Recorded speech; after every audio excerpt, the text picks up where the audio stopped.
हा आमचाच कार्यकर्ता आहे अशी ते किरण घोडके यांच्याबद्दल जो काय व्यवहार झालेला आहे तो त्यात त्यांनी सांगितलं की हा किरण घोडके कामगारांचा नेता आहे, ते कामगारांचे नेते नाही व नव्हते हे सांगायसाठी आम्ही आज पत्रकार परिषद घेतली होती.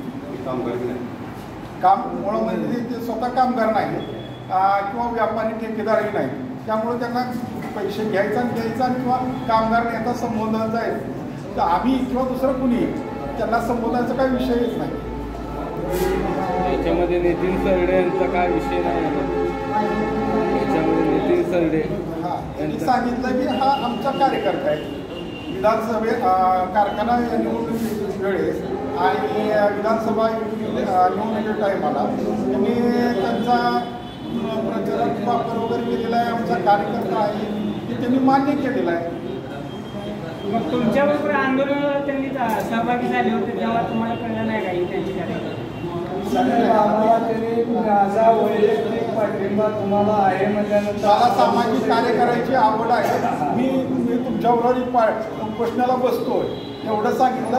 आणि आम्ही रितसरच्या परवानग्या घेतलेल्या आहेत SP साहेबांकडे किंवा कमिशनर साहेबांकडे, कलेक्टर साहेबांकडे.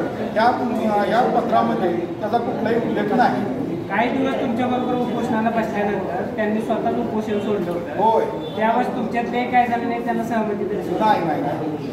एक कामगार नाही त्यांच्याबरोबर. पण तुमच्यासोबतचेच काय कामगार तिथून उठून नंतर त्यांच्या हातामध्ये काय पैसे दिसले, आम्हाला पैसे मिळाले कारखान्याने सर्व त्यांनी पाहिजे. तुम्ही त्याची काय परत नंतर ज्या वेळेला ह्या किरण घोडकेने दिली बाईट दिली, कोण मीडियावाल्या दिली कुणी दिली आम्हाला माहीत नाही, परंतु त्यांनी बाईट बाबा उपोषण संपलंय. आमचं उपोषण संपलेलं नव्हतं. आमचं उपोषण 15 दिवस ते 18 दिवसापर्यंत शेवटच्या चाललेलं आहे. आणि आमच्यातून खूस लावून काय लबाडणकेने 6-7 लोक आणली होती, पैसे घेतले. पैसे घेऊन त्या 7 लोकांनी परत रिटर्न 21 लोक तिथं उपोषणास्थळी आलेले. आता तुमची मागणी काय?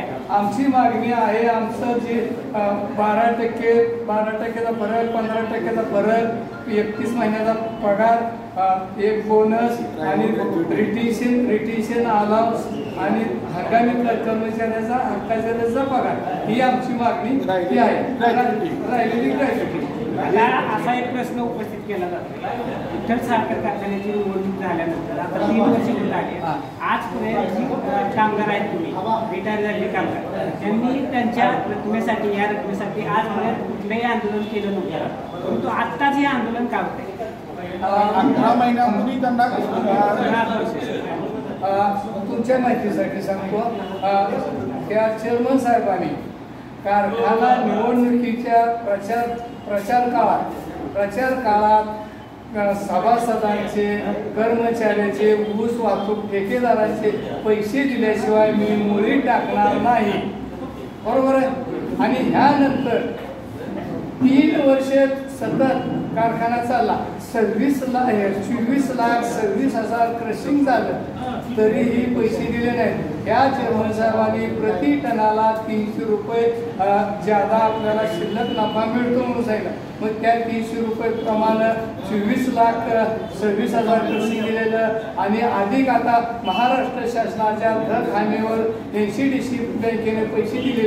ह्याचा जर व्यवहार केला तर तो कुठं गेलेला आहे तो तेवढा आम्हाला सांगावा, तुम्हाला पत्रकारांना सांगा. एकूण रकमेच्या तुम्ही म्हणताय की 100% रक्कम होती, त्यातली 75% रक्कम त्यांनी पोच झाली असं सांगितलं. नाही, ग्रॅज्युटी असते त्याचे 75% मिळाले दिले, म्हणजे 25% नाही उरलेले सुद्धा नाही देऊ शकत. आमच्या मागण्या ग्रॅज्युटी पूर्ण, 31 महिन्याचा पगार, 15% वेतन वाढ, 12% वेतन वाढ, हक्काच्या रजेत पगार, रिटेन्शन अलाउन्स आणि काही लोकांचा राहिलेला फंड, प्रॉव्हिडंट फंड, ह्या सर्व रकमा आम्हाला मिळेल अशी आमची मागणी आहे.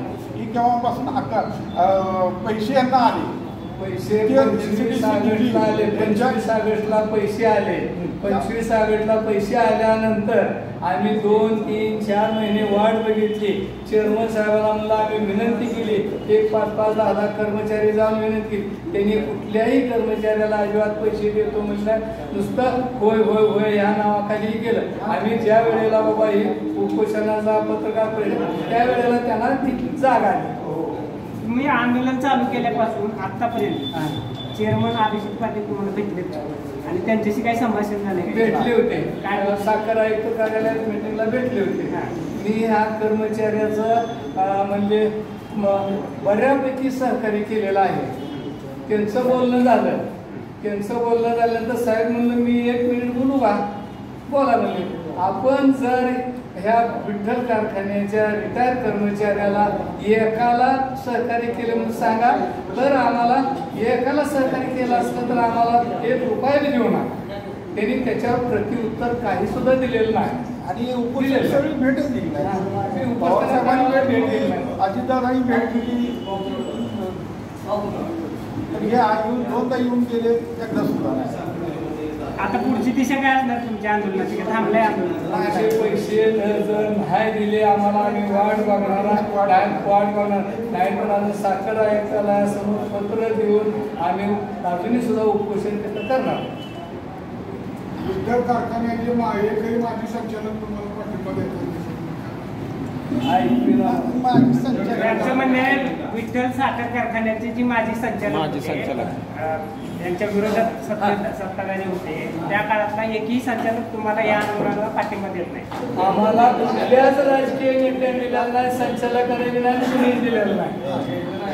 आणि भेट घेणे त्यांची गरज आहे, कारण की त्यांना समाजाशी किंवा जनतेशी त्यांचा संबंध आहे. त्यांना उद्या मतदान आम्ही कारखान्याचे सभासद आहे, पंढरपूरचं नागरिक आहे, त्यांना कुठं ना कुठं आम्ही मतदान करणारच की. त्यांनी उलट येऊन भेटायलाच पाहिजे होतं. काय इशारा देऊ इच्छितात? त्यांना काय इशारा देऊ इच्छितात? काय आम्ही लोकशाही मार्गाने आम्हाला काय पुढची गोष्ट करायची पाऊल उचलायचं ते आम्ही उचलतो. अजून एक महत्वाचा प्रश्न आहे. विठ्ठल साखर कारखाना बरेच दिवशी बंद होता. शेतकरी सभासद अतिशय अडचणीत काळजी होती. कारखाना बंद पडलेला होता. तो कारखाना अभिजित पाटलांनी चालू केला आहे, कर्ज घेऊन चालू केला आहे. त्या संदर्भात तुम्हाला काय? त्या संदर्भात नाही, 1 मिनिट बघा, आता ही ऑफ रेकॉर्ड राहू द्या. त्या संदर्भात तुमची प्रतिक्रिया काय? ऑफ रेकॉर्ड ठेवा. कर्ज अगोदरच्या संचालक मंडळाला कर्ज मिळू नये म्हणून कुणी प्रयत्न केले. आता ह्यांना कर्ज मिळाले म्हणून आम्ही पैसे मागतोय. आम्ही पैसे मिळत होते, कारखाना चालू माझा होता. प्रश्न तसा नाहीये. माझा प्रश्न असा आहे, कारखाना बंद होता, आता कारखाना चालू झालाय, शेतकरी सभासदाबद्दल समाधान व्यक्त होते. एक माझी कामगार म्हणून तुम्ही सोन्याचे दिवस बघितले त्या कारखाने, ते दिवस आता पुन्हा आणण्याचा प्रयत्न अभिजित पाटील करत आहेत. त्याच्या संदर्भात तुम्ही एक माझी कामगार म्हणून शेतकऱ्यांचा राजवाडा वाचवण्यासाठी केलेल्या प्रयत्ना संदर्भात काय सांगा? आम्हाला